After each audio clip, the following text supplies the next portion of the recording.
High students, welcome to IK academy. நம்ம என்ன பார்க்க போறோம் அப்படின்னு பாத்தீங்கன்னா, ஸோ டிஎன்பிஎஸ்சி குரூப் 4க்கான வேகன்சி வந்து பாத்தீங்கன்னா ஏன் ரொம்ப ரொம்ப கம்மியா கொடுத்துருக்காங்க அப்படிங்கிறத நான் தெளிவாக சொல்ல போறேன். சேம் டைம் வந்து பாத்தீங்கன்னா இது அதிகரிக்குமா அப்படிங்கிறத பத்தி நம்ம கொஞ்சம் பேசிதான் ஆகணும். அதிகரிக்குமா அப்படிங்கிறத தாண்டி அதிகரிக்கணும். குரூப் 4 வேகன்சி அதிகமா வேணும். ஓகேவா? சரி, இந்த குரூப் 4 வேகன்சி இன்க்ரீஸ் பண்ணணும் அப்படிங்கிற விஷயம் தமிழ்நாட்டில் ஒரு சில இடத்துல பேச ஆரம்பிச்சிட்டாங்க, நிறைய அகாடமிஸ் பேச ஆரம்பிச்சிட்டாங்க. இன்னும் ஒரு சில பேர் பேசாம இருக்காங்க. இது எல்லாரும் பேச ஆரம்பிச்சாங்க அப்படின்னா கண்டிப்பா நடந்துரும். ஓகேவா? இதான் விஷயம். பட் அது ஒரு சைடு வச்சிருவோம். இப்ப என்ன வந்திருக்க வேகன்சி 3900 சம்திங். அதுல இந்த ஜூனியர் அசிஸ்டன்ட், விஏஓ இதெல்லாம் மட்டும் எடுத்து பார்க்கும்போது 2000 சில்லற வேகன்சி தான். ஓகேவா? இப்ப இந்த 2000 சில்லற வேகன்சிய அடிக்கணும் அப்படின்னா நீங்க ஒரு 175 180 எடுத்து அடிச்சிடலாம். அந்த 2000 வேகன்சி அடிக்கிறதுக்கு இந்த மாதிரி தேவை. ஸோ அதனால நம்ம அதுக்காக படிச்சுதான் ஆகணும். அந்த ப்ரிப்பரேஷன் ஒரு சைடு இருக்கட்டும், வந்திருக்க வேகன்சியை கிளியர் பண்ணணுங்கிற ஒரு ஃபோக்கஸ் இருக்கட்டும். ஆனா லட்சக்கணக்கான ஆயிரக்கணக்கான பேர் படிச்சுட்டு இருக்காங்க ஸ்டூடெண்ட்ஸ் ஆஸ்பிரண்டா. ஓகே, அதுல இருந்து 2000 பேர் தான் ஒரு விஏஓ ஜூனியர் அசிஸ்டண்டா போக போறாங்க அப்படிங்கிற ஒரு விஷயம் ஏத்துக்க முடியல, அக்செப்ட் பண்ணிக்க முடியல. அப்படிங்கிறப்ப சோ டோட்டல் வேகன்சி 3900 சில்லற.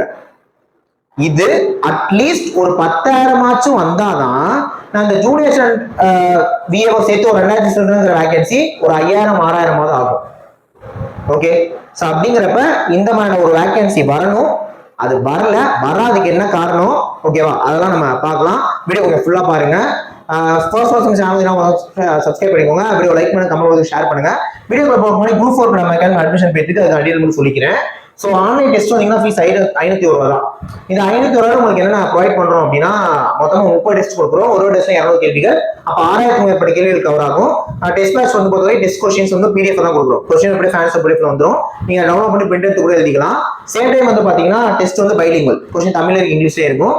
சேம் டைம் வந்து பாத்தீங்கன்னா இந்த டெஸ்ட் பேட்ச் நீங்க சேர்ந்தீங்கன்னா அதுல கூட மேக்ஸ் கொஸ்டினான எக்ஸ்பிளேஷன் ரெக்கார்ட் வீடியோவா எடுத்து கொடுத்துருவோம். தமிழ் இலக்கணத்துக்கான ஷார்ட் கிளாஸஸ் இந்த டெஸ்ட் பேட்ச்லயே வந்துடும். ஆப்டிடியூட்கான ஃபுல் கோர்ஸும் இதுல வந்துடும். ரீசனிங்கான ஃபுல் கோர்ஸும் ஃப்ரீயா அதுலயே வந்துடும். எல்லாமே சேர்த்து 501 தான். ஸோ இந்த ஆப்டிடியூட் ரீசனிங்கான ஃபுல் கோர்ஸ் எப்படி இருக்குன்னா, ஒரு டாபிக்குமே ரெக்கார்ட் வீடியோ கிளாஸ் எடுத்துப்போம். டாபிக் வைஸ் டெஸ்ட் பிடிஎஃப் கொடுத்துருவோம். அந்த டாபிக் வைஸ் டெஸ்ட்கான எக்ஸ்பிளனேஷனும் ரெக்கார்ட் வீடியோ கொடுத்துருவோம். ஓகே, இவ்வளவு விஷயங்கள் சேர்த்து 501 தான். ஜனகணமன பேட்ச் பேர் வச்சுக்கோ, யூஸ் பண்ணிக்கோங்க. ஆஃப்லைன் டெஸ்ட் வந்தீங்கன்னா ஃபீஸ் 199. ஓகேவா? சோ ஆஃப்லைன் டெஸ்ட் வந்தீங்கன்னா உங்களுக்கு டெஸ்ட் கொஸ்டின் பிரிண்ட் அவுட் எடுத்து கொடுத்துரும். இது OMR-ஓட. சேம் டைம் ஆஃப்லைன் டெஸ்ட் வரவங்களுக்கு ஒரு ஆன்லைன் டெஸ்ட் ஃப்ரீயா வந்துடும். ஆன்லைன் கோர்ஸ்க்கான ஃபீஸ் 1500. இதுல என்ன கொடுக்குறோம் அப்படின்னா, 500 கண்டென்ட் உள்ள வந்துடும். இந்த 699 பிடிஎஃப்பும் உள்ள வந்துடும். ஓகே, இது இல்லாம உங்களுக்கு ஃபுல் சிலபஸ்மே ரெக்கார்டு கிளாஸஸ் எடுத்து கொடுத்துருவோம். 1500 தான் ஃபீஸ். இதுல என்ன சார் தரீங்க அப்படின்னா, ஜிஎஸ்கான மெட்டீரியல் தான் கொடுக்குறோங்க. தமிழ் இங்கிலீஷ் அது ரெண்டுமே இருக்கு. பிடிஎஃப் வேணா 699, புக்கா வேணா 999. ஸோ இது உங்களுக்கு எது வேணாலும் 7708 978 காலேஜ் ஜாயின் பண்ணிக்கோங்க. நம்ம அகாடமி ட்ரிச்சி இருக்கு, ஆஃப்லைன்லேயே கிளாஸ் போயிட்டு இருக்கு. ஜாயின் பண்ணுறோம் பண்ணிக்கோங்க. ஓகே, எல்லாத்துக்குமே தெரியுங்க, போன வருஷம் 2024க்கான டிஎன்பிஎஸ்சி குரூப் 4 நோட்டிபிகேஷன் கரெக்டா சொல்ல போனா ஜனவரி 29 நினைக்கிறேன். ஜனவரி மாதம் நோட்டிபிகேஷன் கொடுத்தாங்க. அப்பமா எலெக்ஷன், சென்ட்ரல் கவர்மெண்ட்கான எலெக்ஷன்லாம் இருந்தது. ஜனவரி மாதம் கொடுத்த நோட்டிபிகேஷன் எக்ஸாம் ஜூன் 9 நடந்துச்சு. காரணம் நடுவில் எலெக்ஷன் டைம்னால ஜூன் 9 எக்ஸாம் வச்சாங்க. ஓகே, நல்ல விஷயம்.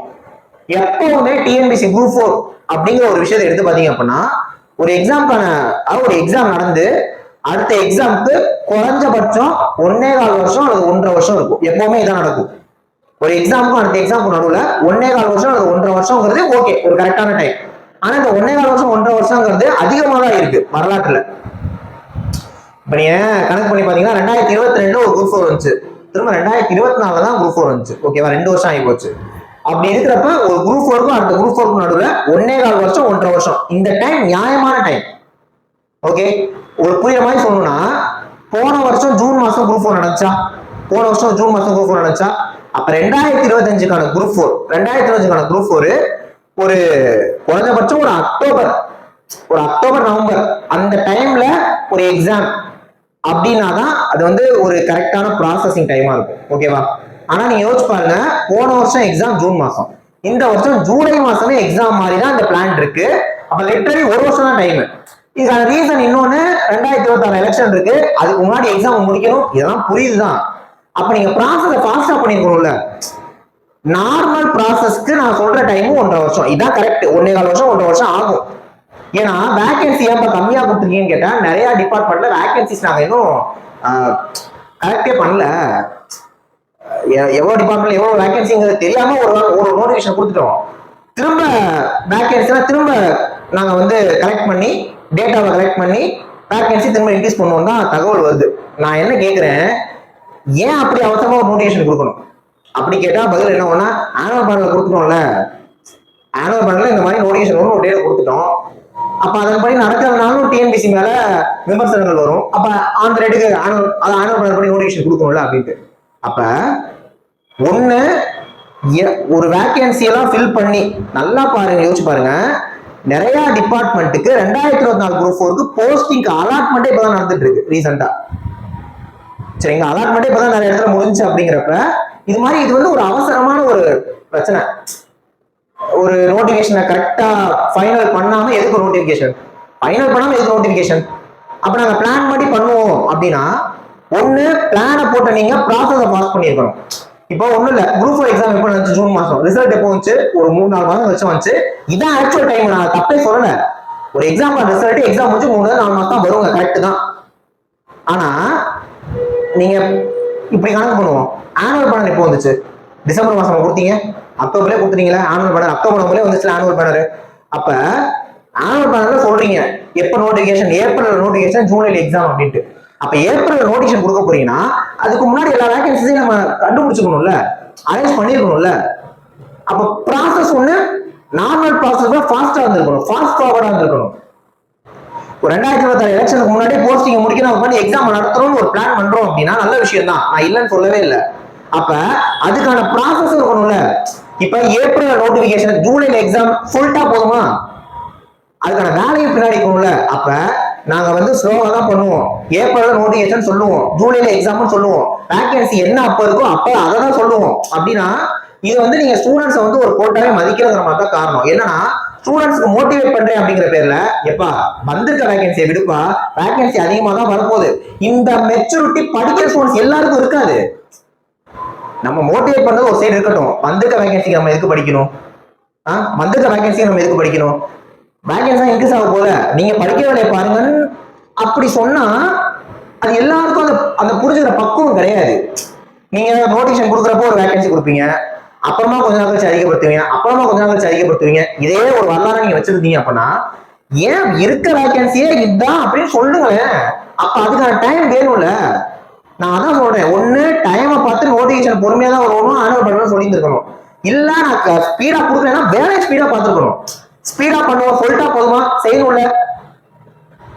ஓகே, அப்ப இங்கதான் டிஎன்பிசியோட வேகன்சி கம்மியா வந்திருக்குங்கிறதுக்கான விஷயமே. அவங்க சரிவர எல்லா டிபார்ட்மெண்ட்டும் எவ்வளவு வேகன்சிஸ் கிடைக்கல, இன்னும் பண்ணவே இல்லை அந்த ஒர்க்கை. அதனாலதான் வேகன்சி கம்மி. அப்ப அவங்க என்ன சொல்லுவாங்க, நாங்க கலெக்ட் பண்ணி கொடுப்போங்க அப்படின்ட்டு. நான் ஒண்ணு சொல்றேன், வேகன்சி கம்மியா இருக்கேன்னு ஒரு நம்பகத்தனமா ஒரு எக்ஸாம் ஒருத்தர் அப்ளை பண்ணாம போயிட்டா டேட் ஒரு மாசம் முடிஞ்சிடும். நீங்க எக்ஸாம் முடிஞ்சு வேகன்சி இன்க்ரீஸ் பண்ணி விட்டா அதனால அவங்களுக்கு என்ன யூஸ்?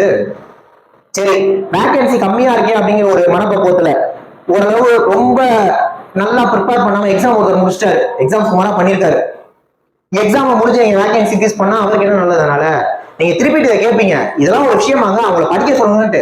அந்த பக்குவம் எல்லாருக்கும் இங்க கிடையாது. ஓகேவா?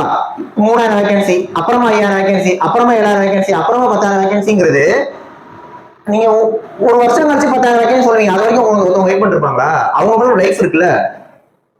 ஓகே, அப்ப இங்க பிரச்சனை இதுதான், ரெண்டு விஷயம் தான். ஒண்ணு, கால சூழ்நிலைக்கு ஏற்ப ஒரு குரூப் 4ங்கிறது 1.5 வருஷம் டைம், 1.25 வருஷம் டைம். அப்ப நீங்க 2024 ஜூன்ல எக்ஸாம் நடத்தினீங்கன்னா 2025 ஒரு செப்டம்பர் அக்டோபர்ல எக்ஸாம் நடத்துற மாதிரி தான். அதான் பிளான், அதான் கரெக்ட். இல்ல நீங்க ஃபாஸ்டா பண்றீங்களா, வரவேற்கிறோம். ஃபாஸ்டா பண்றீங்களா, வரவேற்கிறோம். அதுக்கான ப்ராசஸும் இருந்திருக்கணும்.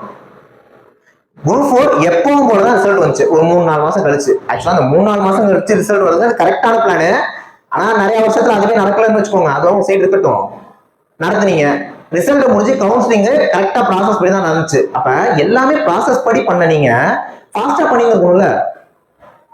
ஓகே, ஸோ ஏப்ரல்ல நோட்டிபிகேஷன் அப்படின்னா நமக்கு மார்ச் மாசம்லாம் எவ்வளவு வேகன்சிங்கிறது கையில வச்சிருந்துருக்கணும் டேட்டா.